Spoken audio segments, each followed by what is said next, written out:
General and Iwo Jima, engaged in suicidal charges when it became obvious that a fight was lost.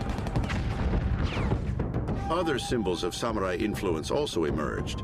For instance, the wearing of traditional swords by Japanese officers in combat became customary. You even have pilots carrying samurai swords with them in the cockpits of their planes. And then there were the kamikaze, pilots who embarked on suicide missions, crashing their planes into Allied ships at sea. By taking the name kamikaze, the divine wind that destroyed the attacking Mongol armada in the 13th century, the modern-day pilots linked themselves to a glorious past. There was definitely a consciousness which one can perceive from the poetry they wrote as their farewell poems and other things, that they were, for better or for worse, managing to recreate or reconnect themselves with something from their past which they felt was real.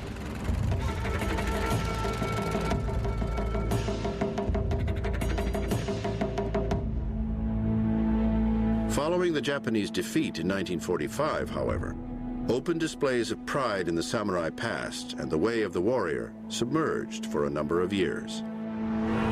But by the 1970s, signs of them surfaced once again.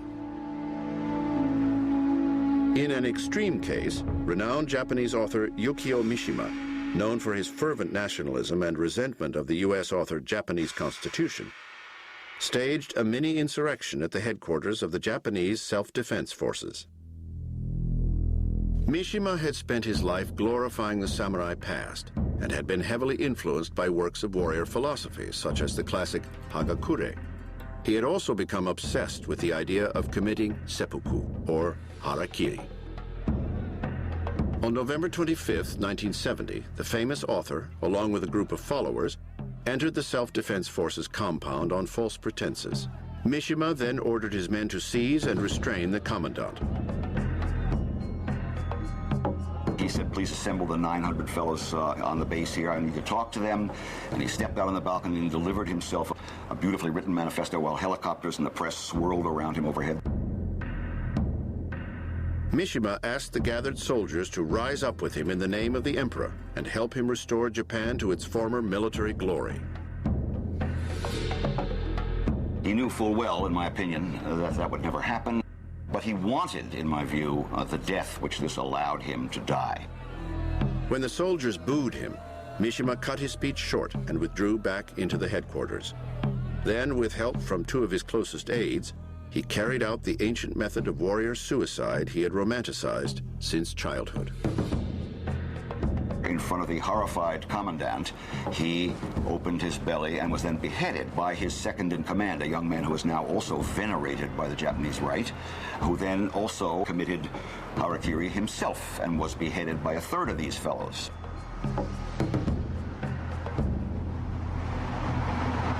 The incident stunned the Japanese people, who by now had fully recovered from the war and were enjoying a measure of Western-style economic prosperity. But in the hearts of many Japanese, the radical action also evoked a strange sadness. Many people, although it was dangerous to do so, were moved by this in ways that they were careful about expressing following it. Although there was, to be sure, personal, idiosyncratic pathology involved in Mishima's end, there was at the same time an embodiment of the kind of despair that many Japanese were feeling about making so much money and feeling so empty, and about feeling culturally disinherited, disconnection from the traditions that, mythological or not, were at the center of Japan's view of itself into the past. Through the 1980s and early 90s, Japan continued to prosper. But even in an age of conference calls and cubicles, some Japanese businessmen looked once again to ancient samurai wisdom for help in their corporate battles. The Book of Five Rings, written in 1643 by legendary swordsman Miyamoto Musashi, discusses Zen-inspired fighting techniques and battle tactics. The work became popular among corporate warriors in both Japan and the United States, who were hoping to gain an advantage in the boardroom. Today, the samurai legacy persists most obviously in the form of martial arts academies. Many of these schools still require their students to study the warrior code and to strive to behave according to the virtues it promotes. Glimpses of the samurai past can also be seen at heritage festivals hosted by many Japanese municipalities. These festivals feature living historians decked out in full samurai battle armor, parading through the streets on horseback. Finally, the samurai has also become a staple of popular culture.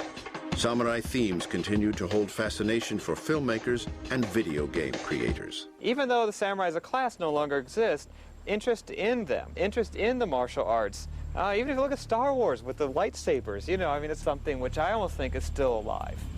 And it's not confined to Japan. The ancient ways of the sword and bow may have been harsh, but in the view of many, their accompanying virtues of loyalty, self-discipline, and self-sacrifice are as valuable today as they were 1,000 years ago, at the origin of a noble warrior tradition, the tradition of the samurai.